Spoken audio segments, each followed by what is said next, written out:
not everybody gets to meet you, and not everybody gets to sit down with you and talk. Well, and you know what I love most about you and your background is like you've seen it all. Because how long had you been with Ashford before you? 7 years. 7 years, understanding the inner workings of it, what's good and what's bad. Yes. To be honest. Done everything exactly. I think in the industry except building a house. We're big enough that we have the experience, we have the manpower and the skill set to basically build anything that we need to build. But we're still small enough that there's a personal touch. The main key question I want to ask before we dive into all the details about you and Ashford Homes, because our clients may be building a home in the future, what is the most important aspect of building a home? Find a builder that's going to listen to you.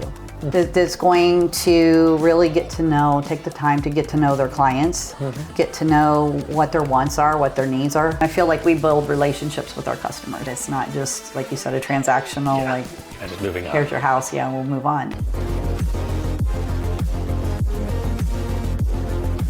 So hey everybody again, welcome to our next episode of Breaking Ground. We are excited because we actually get to sit down with Kandi Mancini. I've known Kandi for a long time, and she's with Ashford Homes.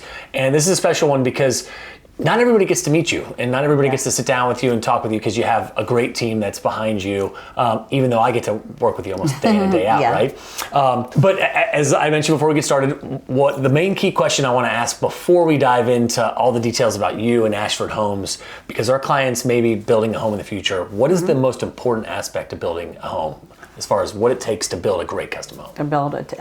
Okay, so I guess from a builder's perspective, the most important thing I would think would be find a builder that's going to listen to you, that's going to really get to know, take the time to get to know their clients, get to know what their wants are, what their needs are, their budget, obviously, and long-term goals too, I think is important. Just, is this, we're going to live here for 5 years and then we're out, or is this a forever home and it's got to be perfect, something that they can grow into, whatever, what their goals are, if they're going to start a family, downsizing, all that kind of thing. So, because you guys aren't a transactional business, it's not just like, hey, I'm gonna sell you this home, here you go, and then you're gone, and right? So you want to make sure you know them, know what they want. Absolutely. Even more so than, because let's be honest, most people that come in, they don't know 100% what they want. They don't. You're right. They're figuring it out. They're talking at the table. I love it when spouses come in and they have the first meeting,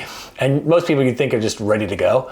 They're figuring out what the other person wants at the table in front of you in real time. Oh yeah. Sometimes they don't always. It doesn't always go real well. That'll be for another episode. Absolutely. Marriage counseling and stuff like that. Exactly. Well, thank you for that, because I think it's important because from a client's perspective, they want the pretty things, right? They want the beautiful cabinets and countertops and exterior, but like when it really comes down to it, you're saying the relationship and kind of having a builder partner that you trust. Yeah. Is most important, right? I mean, let's be real. I mean, most builders, we all can build. Sure. But it's the ones that are going to take the time. It's not, you want the ones that are, I feel like we build relationships with our customers. Yes. Absolutely. And you get to know them. The average build time's 10 to 12 months, depending on, when you can get started, when they make their decisions and that kind of thing. But it ends up, there are a lot of them that are still friends, after the fact, or that we keep in touch with and things like that. It's not just, like you said, a transactional, you're not just moving on. Here's your house, we'll move on now. Exactly, because really for your business is months, years, decades sometimes you're dealing with clients, right? Absolutely. How often you get the client that you haven't talked to maybe in 4 years, but they need something because something hopped up, and you could easily say, hey, warranties, it's done now, but you still step up because you just do the right thing. Absolutely. We do our best to keep them happy. We have one customer in particular that I think last 2 years ago we built his third house. I should say their third house. So they came to Ashford originally as a newly married couple and bought a small starter home.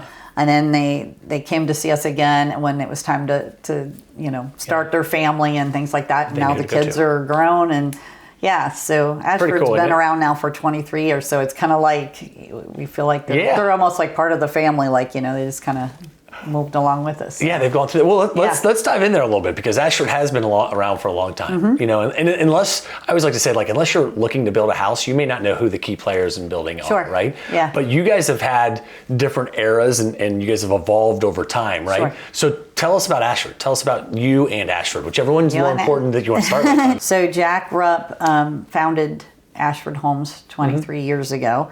And at the time he was with, I believe, Charles Todd. Yes, I wish Jack was here to give his side of his story. So, which is a big name out in Butler County, right? Oh, absolutely. Yeah, you know everybody. Name. And I think, kind of had that relationship and had business and land opportunities and things that he was working with that he brought to Jack. And, Jack was the mastermind behind that as far as the sales part. And, Jack. Yeah, he was the guy. Jack was the wheeler and dealer. The puppeteer doing it all, right? Yes. In a good way. Jack's a great guy. He is a great guy. Yes. He is a great guy. And he was a good mentor for me as well, for several years. But yeah, so he recently retired, actually the first of this year.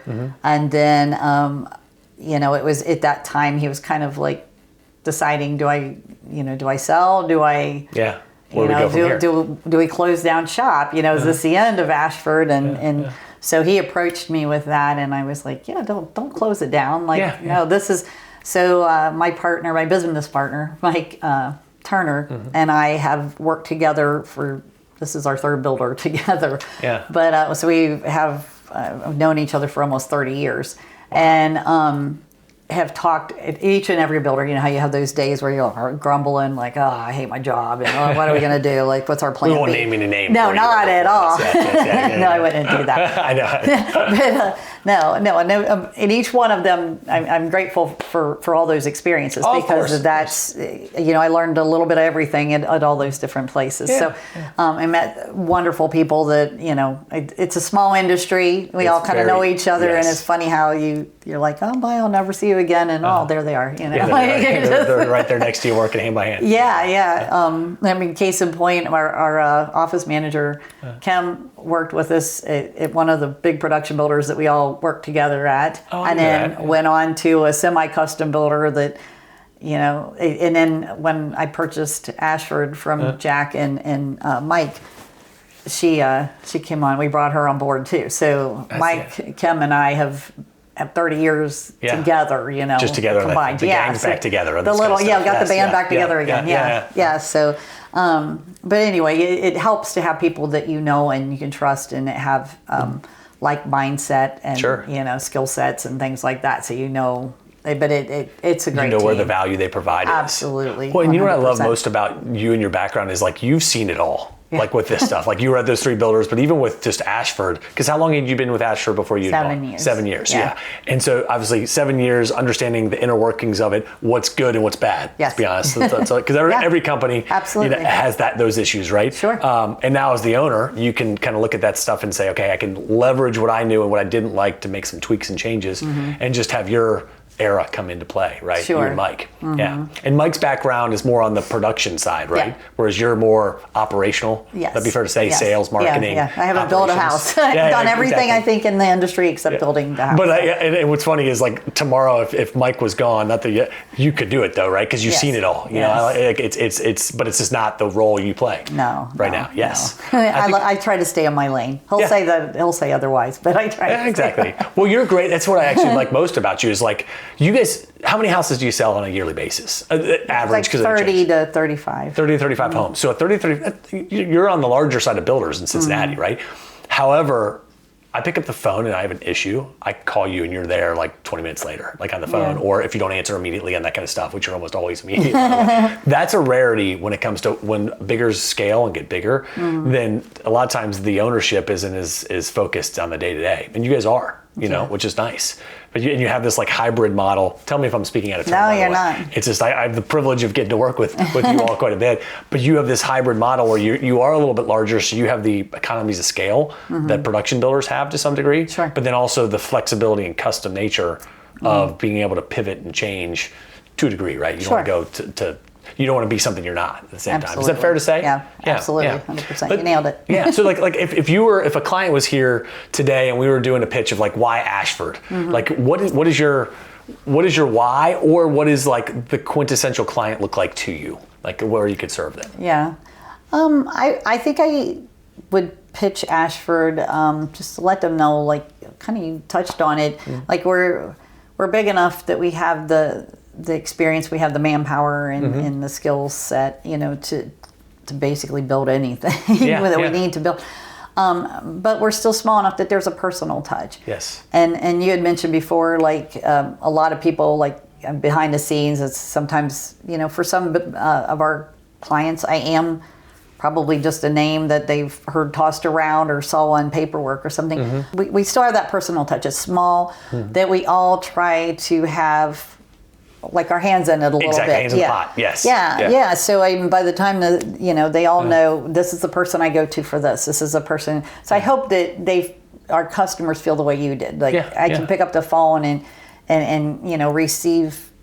Have somebody receive my call on the other end. Somebody's paying attention. Of me. That listens and cares. Absolutely.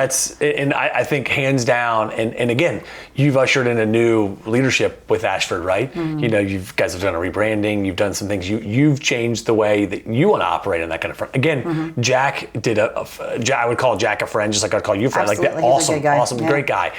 Things change over time, right? And you guys evolve. And I think that's why Jack saw so much like excitement, I think, with turning over the reins and you buying the company from him is like, hey, he probably didn't have the stamina left to do that. Would that be fair to say? I think he probably admit that, right? I think so. Yeah, he had a good run, and I think he wanted to retire. He was at the point where he wanted different things, and he wants to hang out in the mountains. He wants to go climb mountains and things. I just, oh Lord, I wish I had that kind of stamina. Yeah, that's true. I don't have that. In this business, would you agree with this? Is like 20, 30, 40 years of this, it wears you out. It's a tough business. It's exhausting. It is. It's. Yes. I mean, there are days. I had one of these days yesterday where I feel like no matter what I did, nobody was happy. You know what I mean, and I know everybody has that in every line of business, but our business, you're dealing with so many variables that you don't control. Like it's just like you have subcontractors, right? Yeah. And if they don't do something right, the buck stops with you. Absolutely. And that's where, like, over time, it can wear you out. So you try to build an organization and infrastructure that can help you there, right? Sure. And I think that's what you all have done really well. Thank you. And it is because I get to deal with it day in and day out. Our sales team does. Our marketing team gets to work with you guys. But you have people that have been there for a long time. Like if you look at your company, supervisors, all that kind of stuff, folks that have been there for a while. They stick around. Yeah, they're great. They are great. Got a wonderful team. You do. I mean, let's talk about your team. Okay. Tell us, how does it work? Okay, so we know we have the head honchos, Mike and Kandi, right? Yes. Yeah. Then tell us about going down and how it operates from a client perspective. Like what would matter to them? Yeah. Okay. So Mike's side, the production side, is supported. He's obviously a co-owner. Mike Sauerball. We have a lot of Mikes. Mike Sauerball is our production manager. Yes. So he more oversees the day-to-day in the field. Yes. Just helps the guys with their scheduling and kind of tries to fend off any vendor issues, subcontractors, Yes. and or helps us find new vendors if sometimes you just get too busy and your current suppliers or whatever. Yeah, exactly. Sometimes you got to pivot a little bit. You do. But so we have Greg and David, who are our builders now. Awesome guys. Yes. They are great. They are great. Really They're absolutely wonderful. And then we have Kathy is running our sales department. Yep. Kathy, Kathy's been around for a long time. She has, I thought she said it was 17 years the other day she's been here. Yeah. So she shows she's very, very talented. We deal with a lot of different sales folks in different levels. Yes, she's great. She is great, and she genuinely cares. Yeah. About the customers and their experience and that kind of thing. She does a great job, and so Kathy. I kind of oversee Kathy, and Kim is our office manager / operations manager. Kim is the glue. She pulls it all together. Pulls everybody together. On numerous occasions for closings and all kinds of stuff. Yes, she does the closings. Yes. She gets our, works on our permits, our starts, and that kind of thing.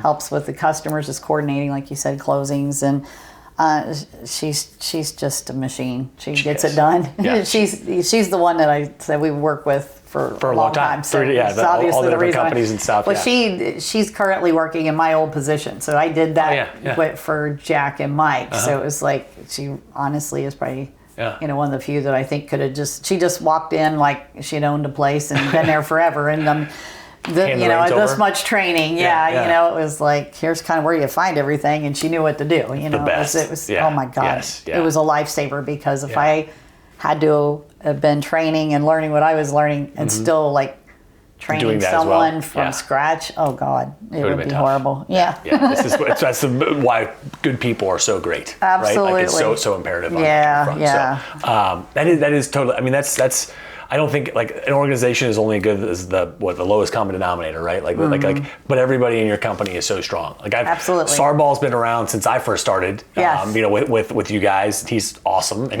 it's great to see that he's grown so much into what he's done, right? And then of course you got David and Greg and Kim and Kathy. Yeah. I mean, it's just all people that all kind of like are rowing in the same direction on this kind of stuff. Sure. And I want to pivot for a second because like. Your business model is different than a lot. You have a lot of infill business and you have some urban sprawl, a little bit of that. So tell us about projects you're focused on and kind of what your business model is all about, like as far as the types of projects. Okay. Yeah. Or share any exciting projects you have like going on right now. Well, the most exciting one we have right now is Homerama. Yeah, which you said super easy. It's absolutely. Zero stress.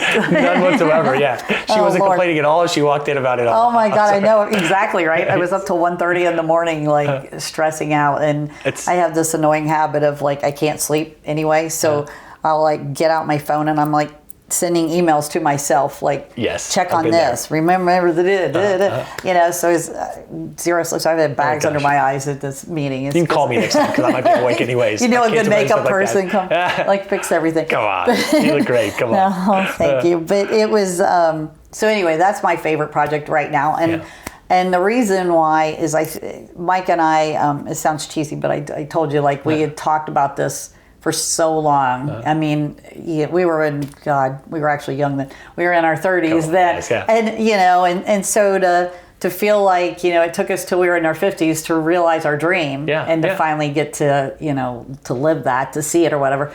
Anyway, we named our, we helped design. This is our first house that we've like designed from scratch together. Like, I mean, I have to give credit to the architect because he had a tiny bit of input. No, just kidding. No, he was a mastermind. He had the pencil. But he did. But we were like, he'd draw it and be like, no, we'd scratch it all off and give it back to him. And he was like, oh. Yeah, nice try. But I'm sure. We're not his favorite right at that time, I'm sure. It's Homerama too. Right? It is. But so anyway, it was cool because it was like, all the things that I love and he loves, we've thrown it together. I think it's going to be an amazing house. Every time I walk in there, I'm just like, oh my God, if I could live in Oakley, I would live there. Because you might need to go. Come on, I just move to Oakley. I'm too old and out of shape to do all them stairs. Oh, come on. That's what keeps you young is to go to those the more steps you it does, right? Like I'm like grabbing the sides, like breathing. That's who your client is too nowadays, which is crazy. Is these empty nesters and lifestyle buyers. I'm telling you what, we totally missed that whole demographic because we guessed wrong. We thought it was going to be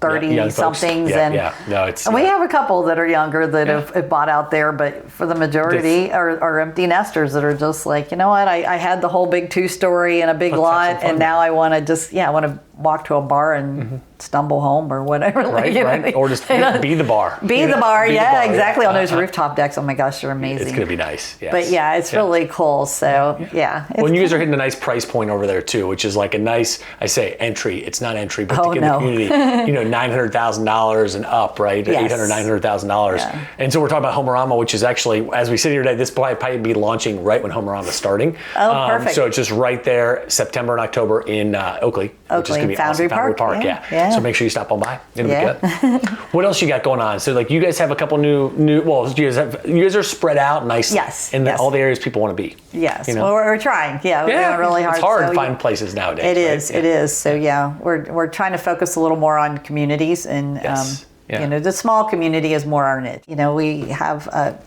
we talked the other day. We've got one that we're working on in Claremont County. Off of Merwin, 10 Mile. So excited about that one because it'll be 20, 25-ish houses in there. Perfect, which is perfect for us, but just kind of putting our spin on it, like trying to make it a community, not just a straight zoning where here's a street and a bunch of green space, but like doing dog parks and community, like little features. Yes, absolutely. So place I always look at it as is that somewhere I would want to live. I think it's a perfect way to go about it. Yes. Yeah. Because chances are we're not all that different, right? We're all just looking for a nice place to call home. Absolutely. And it just takes sometimes you can slap in the street, not that it's that easy, but slap in the street, put a sign up, and just have it be. But if you thought about some stuff, right? Sure. So that's that. Yeah. I think that is where you guys serve a really really nice purposes, because some builders can't afford to develop property to have more than 1 or 2 or 3 lots, right?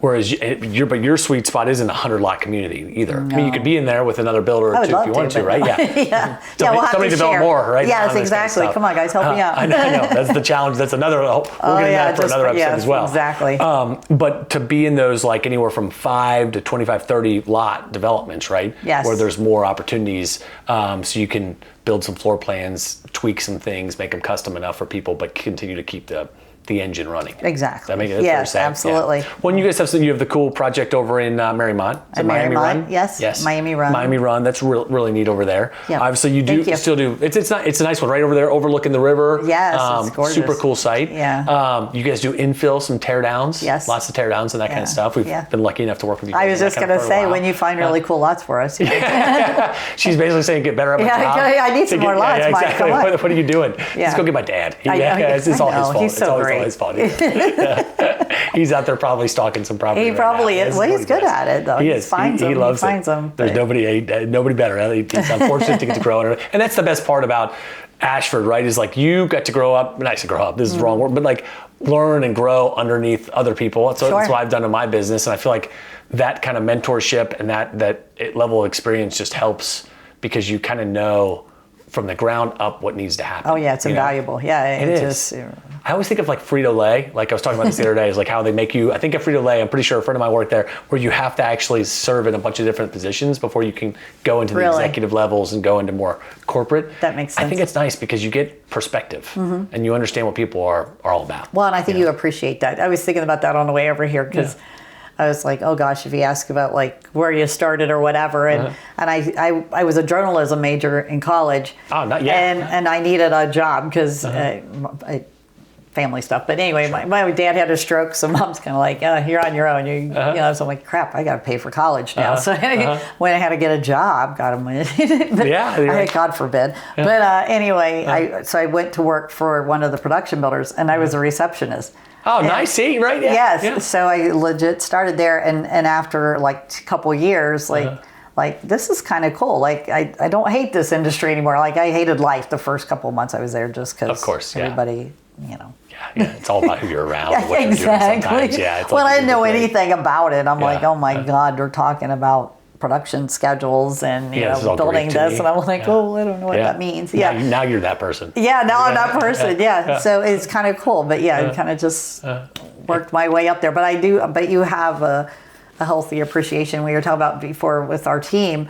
And I mean, I mentioned most of the key players, but you know, I don't want to call them like supporting staff, but we also have, all the helper, the assistants, and you know, we got a girl in the office that runs everything under Kim, and that kind of stuff, just the day-to-day stuff, and you rely on those people so much, and you do. It can be sometimes like, when you're running and you're so worried about things. I mean, we see it here all the time. It's like you're pushing so hard, you forget all the stuff that has to happen to make things work. Oh, that kind of stuff. And it's we should probably pause and reflect right there for a second. I look at Caroline, and she's helping us with this video. If I don't say thank you enough on this kind of stuff, but, like that's just it. Is like these kind of things. This business is hard. There's a lot of moving parts in it, and it can be stressful. And sometimes you kind of forget how many people are touching at certain things, right? So it's nice. And the best part is what I'll say is, and we'll close up here in a second, but like talking to you is always pleasant. You know what I mean? In a business where people can be very jaded and shrewd, like you're just a pleasant person. I think that reflects through your company as well. Thank you. And it does. I think from a leader's perspective, that's that because I think you've seen it all. You know how it is on that kind of front. We can all have bad days, and we can speak our minds and that kind of stuff, but ultimately you care about people. You know what I mean? So, absolutely. Before we finish up, is there anything that I left off that's important that you want people to know about Ashford? Because I want to make sure, I got all kinds of questions and thoughts in my mind, but anything that you want to leave it with everybody? Leave with everybody? Yeah. For Ashford. Yeah. It's like, hey, if somebody's thinking about interviewing you versus anybody else, like what's like what you'd want them to think about you, or just that we honestly, there is an honest appreciation and care for our customers. Yes. I mean, it's I don't know, but actually today it's I got a letter from a homeowner that we built a house from, and I don't want to cry. Oh. My mom has Alzheimer's, and she lives with us. But she, one of our customers knows that, and she gave a donation to like the center, the senior center that takes care of her, and the Alzheimer's things. So I thought that was really cool. You know, she's like, "You guys are amazing, and this is something I wanted to do." So I was like, Care "I was about you that really, much? yeah." I mean, we get to know them, and we have that relationship with them, and so she was looking to find out. She wanted to give a donation to the home his dad was at too. Yeah. So it's like so cool. Just people. Well, and you know what? Like I always feel like you attract those kind of people, people that care and they want and stuff. Because I believe it. I mean, it's like I like to think that we're aligned in so many levels. Like people that have the same values attract one another. You know what I mean? And you want to keep them around. Sure. So like that's the kind of perfect client for you. Like so when we ask like, hey, what does a client want out of you? You know what you would like out of a client. Just to you're going to work hard. You want them to appreciate you just as much as you appreciate them. Absolutely. So that's pretty special that this woman was able to do that. Yeah. I'm sorry about your mom. I heard you shared a little bit about that a couple calls ago. And it's tough. That just also goes as where this business is hard, but then you also have life to deal with. And that sort of thing as well. And that's the hard thing for me is that whole work-life balance thing, because that they talk you know, about when I hate to say it, but when I was the operations manager, I mean, it stunk, and I'd come home and I'd still work, but I could shut it down and be like, you know what, if I don't get it done, Jack's gonna have to figure it out, you know. Yep. But now it's like, oh, dang, if I don't get it figured out, then no one's going to figure this out, and no one's going to do it. So heavy lies the crown. Not that you're saying, but yes, it's just like, you're it's absolutely right. Like you have people that are your responsibility, and you want to take care of them, meaning clients and employees. But at the same time, I don't think they could have a better steward to do that. Yeah. So, thank you. Thank you. On that note, since we made you cry, I know, right? But Kandi, thank you. I'm sorry, but no, come on. This is what this is all about: is being real people and not being full of crap. Language. Like, let's be honest. It's true. No, I appreciate it. Thank That's you, pretty lame language. Thank you so much. In this industry. Hey, unfortunately, I'll stop there. Yeah. No more comments there. But hey, if this is before October of 2025 and you're watching this, make sure you stop over to Foundry Park and check out your home around the house. What's the name of the house? The Phoenix. The Phoenix. The Phoenix. Come on by and see it. Thank you. Kandi, thank you so much. Appreciate it, guys. Bye, y'all. Thank you. Thank you.